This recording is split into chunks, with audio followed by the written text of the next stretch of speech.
Olá, você! No programa passado, a gente teve uma convidada muito especial e eu trouxe ela aqui hoje novamente para falar com a gente sobre essa questão do diagnóstico no adulto e no diagnóstico na adulta mulher, né? Que ainda é mais diferente ainda. Ei, Miriam, tudo bom? Ei, Selma, tudo bem? Ei, gente, obrigada pelo convite. É um prazer estar aqui de novo. A gente adora também. Bom, a gente estava até conversando nos bastidores, já combinamos mais programas para frente, mas isso é um papo para depois. O que eu queria mesmo conversar com a Miriam, seguindo a ordem, né, do que a gente começou lá atrás, é o seguinte, Miriam. Ok, aí você teve o diagnóstico de autista, de mulher autista, e eu queria que você contasse para a gente como é que era a sua vida antes e como é que é a sua vida agora. Porque muitas Uhum. pessoas pensam assim, já é adulto, o que vai mudar? Interessa, né? Algumas pessoas dizem. Aí eu queria Sim, saber isso. claro. Então, Selma, antes de eu descobrir o diagnóstico, eu tive muitos períodos de depressão, ansiedade, que sempre se repetiam e eu não entendi o porquê, né?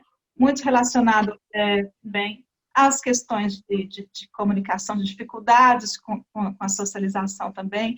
E, ao mesmo tempo, houve períodos da minha vida em que eu, até por não me conhecer, não entender o que acontecia comigo, era tanta necessidade de tentar me encaixar, de tentar me adaptar, e isso causava um extremo cansaço e também, muitas vezes, eu agia não sendo quem eu era, né? E isso vai causando um desgaste, e aí as recorrências de depressão, direto, né?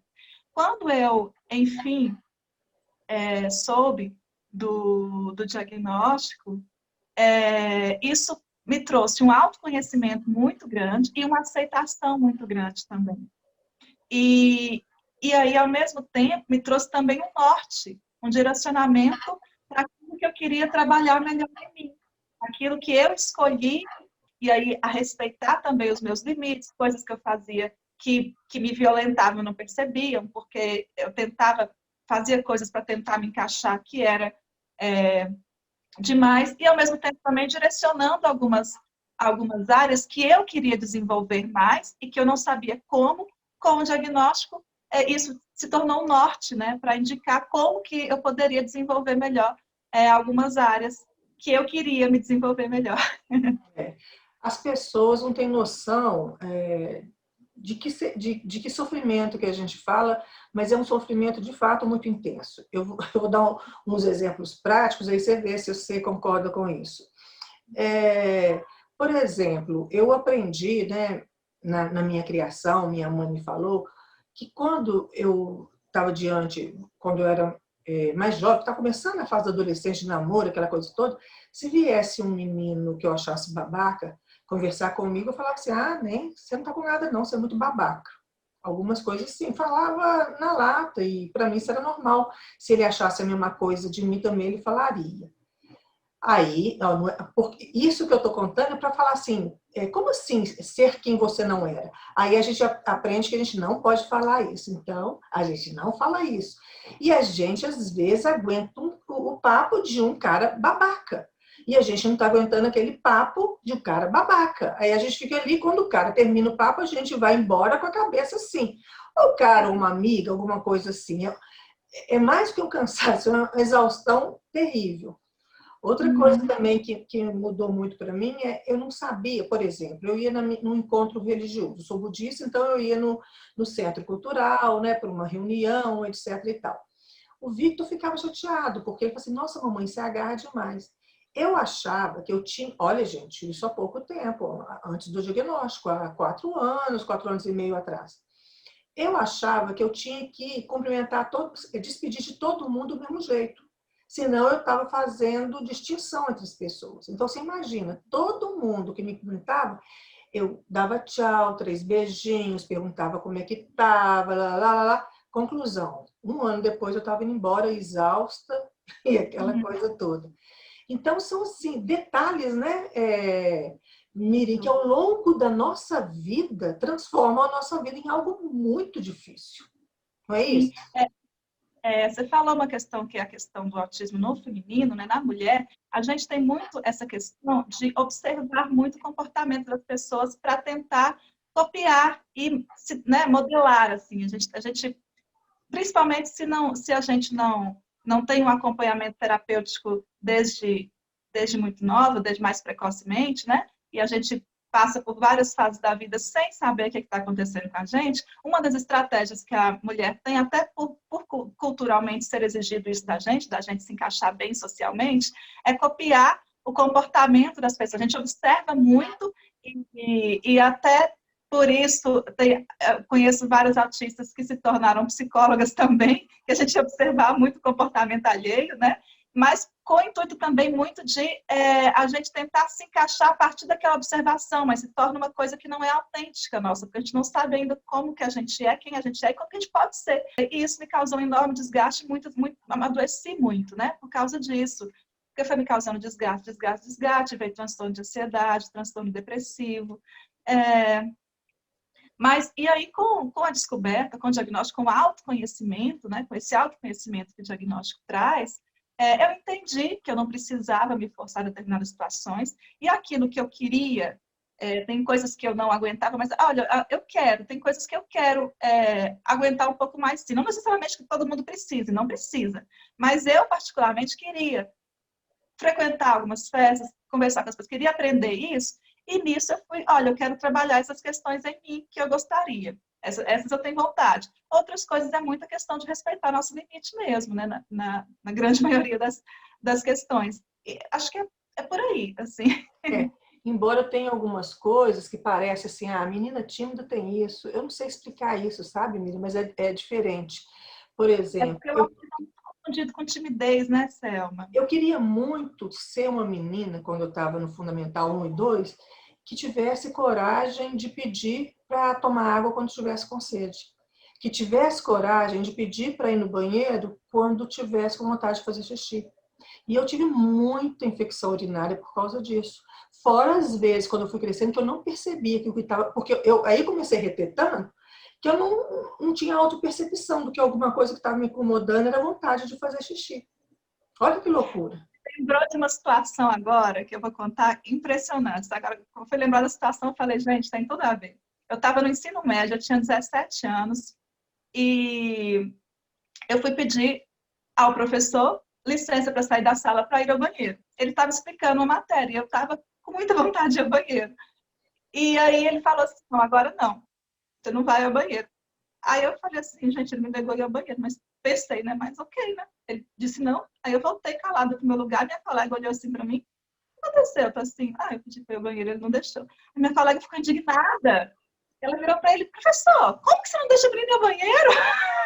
Ela quer ir ao banheiro. Tipo assim, e ela era uma amiga muito querida, e ela sabe, conhecia meu jeito, ninguém sabia ainda o que era, né? Mas todas as pessoas conheciam meu jeito, meus colegas da escola eram muito queridos. E aí teve essa situação que eu achei muito interessante. E o professor ficou assim, não, então, ok, pode ir. Ela começou a argumentar, né? Imagina, ela é uma mulher, imagina se ela tá, você sabe se ela está menstruada ou se não está? Etc, sabe? E aí foi muito interessante, porque essas situações, assim, se a pessoa, é uma rigidez, né? Principalmente com relação à autoridade, assim, quando era mais nova, tinha muito isso. A pessoa fala, não, para mim era não. Não imaginam, no diagnóstico no feminino, é que, na realidade, quando fala assim, não, e você volta para sua carteira, não está resolvido, porque dentro da sua cabeça tem um universo de argumentações, tem um universo de indagações, mas você se acha tão estranho que você não tem coragem de colocar aquele mundo para fora. Não consigo expressar aquilo de alguma forma, eu não conseguia... Essa questão da comunicação é muito peculiar. Eu já tive várias situações, quando eu era mais nova, que essa dificuldade de expressão, de comunicação, já me atrapalhou muito e me causou muitos constrangimentos. Foram situações em que eu, em conversas ou em argumentações, chega um momento, eu não conseguia, muitas vezes, organizar meu pensamento para argumentar aquilo que eu queria dizer. Principalmente quando envolvia sentimentos, né? Expressar sentimentos. Emoções, exatamente. Quando envolve emoção e sentimento, se tem uma emoção e sentimento envolvido ali, que se torna mais difícil ainda de conseguir expressar e comunicar aquilo ali. Mas que, assim, trabalhei isso em terapia, que foi uma questão que eu queria trabalhar, foi uma escolha minha, E hoje eu acho que consigo me comunicar e expressar um pouco melhor, principalmente com relação a sentimentos e emoções, mas ainda tenho algumas dificuldades. É, você foi no ponto nevrálgico, de fato, porque eu observando, eu falei assim, eu quero falar, e fui observando e fui fazendo. Só que quando eu fui tentar fazer, já mais velha, né, tentar fazer dessa maneira, as pessoas me achavam prolixa, pedante, arrogante, e eu não entendia por quê. Porque eu não sentia nada daquilo. Sabe? Aí, por que eu escolhi comunicação social? Eu falei assim, gente, as pessoas entendem alguma coisa que não sou eu. E eu, às vezes, isso depois, a bem da verdade, eu não percebia que eu também entendia as pessoas de um jeito que não eram elas. Porque, assim, depois do diagnóstico, eu fiquei surpresa de quantas vezes eu achei que eu estava com razão sempre, e depois do diagnóstico é que eu consegui enxergar a minha mãe na fala dela, porque eu tinha um pavor de algumas coisas que ela falava e tudo. E aí, na minha vida, fez muita diferença. E para você, como é que foi depois do diagnóstico? Pois com relação a... Você falou agora, eu me perdi aqui agora. Como foi o que exatamente depois do diagnóstico? Depois do diagnóstico, eu percebi que antes eu achava assim, que ninguém me entendia. Depois do diagnóstico, eu percebi que algumas vezes também eu não entendia o discurso dos outros. Aí eu comecei a perceber que eu me dei conta da questão do cérebro rígido. Eu falei assim, nossa, que ferrada. Eu achava que eu tinha uma teoria da mente maravilhosa, que eu entendia que eu isso, que eu aquilo. E a pessoa mais próxima a mim que eu percebi assim, nossa, não é isso. Às vezes a mãe tinha as razões dela, às vezes ela está falando a mesma coisa que eu, e eu não conseguia entender, e ela tentava me explicar, e quanto mais ela tentava explicar, mais eu ficava ansiosa, e eu chegava a sentir náusea. Eu falava assim, mãe, para que minha cabeça está toda confusa.